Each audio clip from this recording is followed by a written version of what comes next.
The video game market has undergone significant transformation since its early days.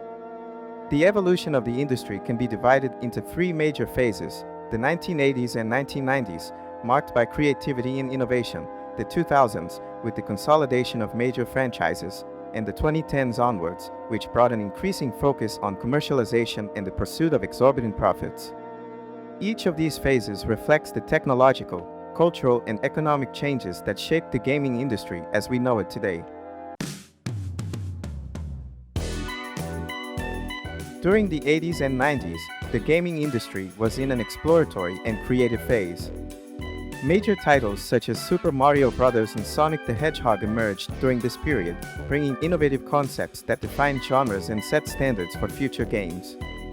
These games were not only captivating for their gameplay, but also for their design, memorable soundtracks, and charismatic characters. Development teams were small, often consisting of 10 to 20 people, and production costs were relatively low.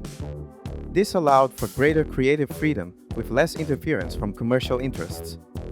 Companies like Nintendo and Sega prioritized the player experience and the creation of unique universes, focusing on fun and entertainment rather than just generating profit. This era was marked by a craftsmanship approach, where each game was developed with passion and attention to detail. With the arrival of the 2000s, the gaming industry began to establish itself as one of the main entertainment sectors in the world. Franchises such as Call of Duty, Assassin's Creed, and The Sims dominated the market, creating a loyal player base and ensuring constant sales. This period saw a significant increase in production budgets and the size of development teams, which went from dozens to hundreds of people per project.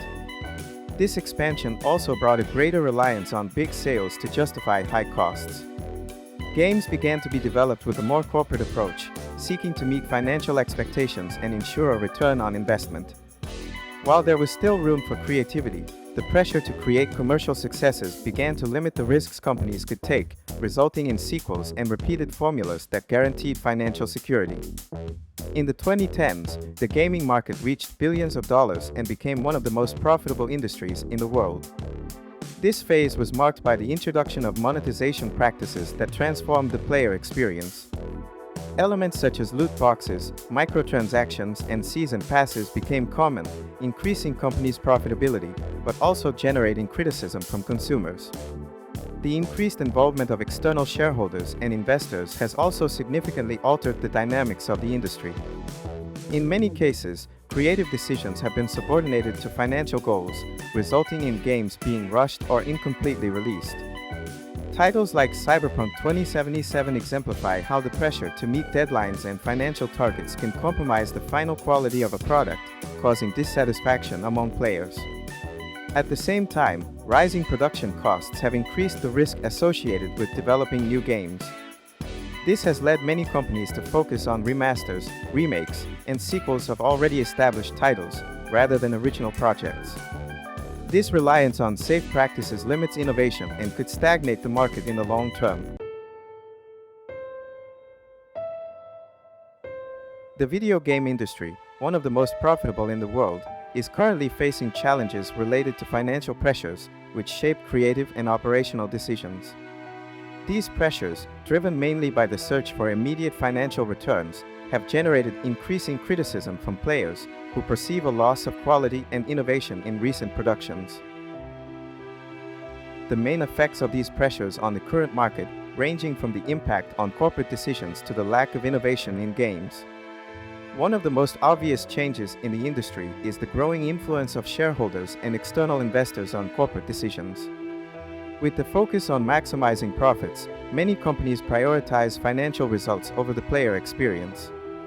This approach often results in the release of incomplete games or games with significant technical issues, as was the case with Cyberpunk 2077. The pressure to meet deadlines imposed by investors prevents proper development, which compromises the final quality of products and generates dissatisfaction among consumers. Another controversial aspect is the increasing reliance on practices such as microtransactions, loot boxes, and season passes. These monetization strategies, designed to increase profits, often alienate traditional players and raise ethical questions. Furthermore, These practices create a distance between companies and their communities, as players feel that their opinions and experiences are not being considered. The quest for financial security also negatively impacts creativity and innovation in the industry. Many corporations choose to recycle tried-and-true ideas and formulas, ensuring reliable sales but limiting diversity in the market. Popular franchises, such as Call of Duty and FIFA, continue to release titles with minimal differences from their predecessors, which creates a sense of stagnation. In addition, the lack of risk in production significantly reduces the supply of innovative or experimental titles, while remasters and near-identical sequels dominate the market. This context also leads to a reduction in the diversity of themes covered by games. The focus on popular genres, such as shooters and sports games, limits the variety of experiences available to players, leaving little room for titles with alternative themes or deeper narratives. The impact of financial pressures on today's gaming market reflects the industry's rapid industrialization. While financial goals are essential for companies to survive, the imbalance between profit and creative quality jeopardizes the industry's future. To reverse this scenario, it is crucial that corporations find a middle ground between meeting shareholder expectations and prioritizing player satisfaction. Supporting independent developers, diversifying investments in original projects, and fostering greater connection with the community. Development budgets for major titles often exceed $100 million, including marketing and distribution costs. This increased financial burden means that companies rely on high sales to break even and start making a profit.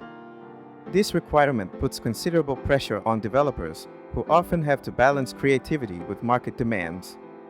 As a result, ambitious games have less room for error, and tight deadlines imposed by investors can result in rushed releases and unfinished products. Furthermore, the complexity of modern games also means they are more dependent on advanced technologies.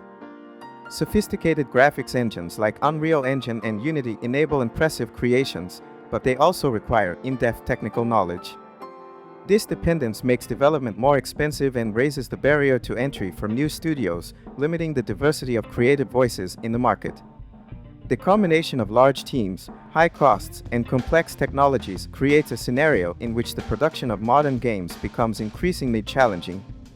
To meet these challenges, it is essential that the industry seek solutions that allow it to maintain creativity and quality without compromising financial viability. Investing in tools that simplify processes, supporting independent developers, and seeking a balance between creative ambition and commercial realities are fundamental steps to ensuring the sustainability of the electronic games market.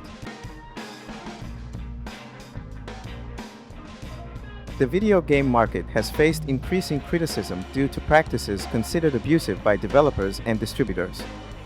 These practices not only harm the player experience, but also raise ethical and legal questions.